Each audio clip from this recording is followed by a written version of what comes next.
Now, my friends, we've all had that conversation before about what we do if we'd won the Lotto. I'd probably buy a holiday home in LA and definitely get Leona Lewis to sing on my own birthday party. But I'll have to keep dreaming because I didn't win it, but my own uncle Ger Murphy sure did, and he's live on the show with me now. Ger, my favourite uncle ever. How are you doing? How are you doing, Alan? Ger, it is so good to have you on the show. Did you know that you're always been my favourite uncle? Did I tell you that enough times over the years? I always knew that. You always knew, Ger.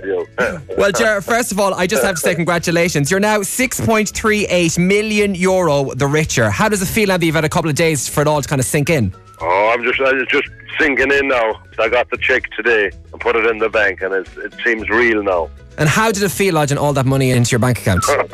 I was delighted. It'll be Monday or that before I'll be able to start spending it. Oh, okay, Ger. A couple of days. Well, at least you'll have the weekend then to think about what you can spend it on. But Ger, tell us the whole story about finding out that you won. Start from the very beginning. I went out to my mother's house for the breakfast Sunday morning. Yeah. And I hadn't known the lottery numbers, and she sent me up to Welsh's supermarket in Kilmaine for cigarettes, and I put my ticket in the machine to check the numbers, and it came up saying check with the lottery HQ. I didn't know I had won the money. Right. And I went back down to the house again anyway, and I asked my brother had he the lottery numbers, and he said he was watching it the night before, and he says one winner from the West, and I still didn't think it was me, and he didn't know the numbers. So another brother was down in another room, and I asked him to check them on the laptop. Yeah. And he came up and he says 3, 7, and before he said anything else, I says 11, 33, 37 and 42. It all clicked in. I knew they were my numbers. Oh, no way, Ger. What was the first thought that went through your head when you realised you won it? I went back and told my mother. Yeah. I had to repeat it 2 or 3 times. She was hard on the hearing. What did she say when you told her? Did she believe you? She didn't believe me first. She didn't believe me like that, and I was kind of jumping up and down, and she told me to keep calm, and and it kind of sunk in then. Well, Jerry, you've been using the same numbers for years, and you've been doing the Lotto in my dad's shop every single week. It eventually paid off for you, so. It did, yeah. I use the same. I do 3 lines, and I use the date of birthdays and numbers like that. And I'm using them for the last 25 years in England, and when I was in England, and when I came back here, I still use the same numbers. God, it's a good thing you didn't change them over the years, isn't it? No, I says if I kept at them, one day they were going to come up. Yeah. And even my mother says when I used to win a 10 or 20 and all that, one day she said you're going to get the jackpot. God, it's absolutely mad. And it couldn't have come in a better day because I was completely broke.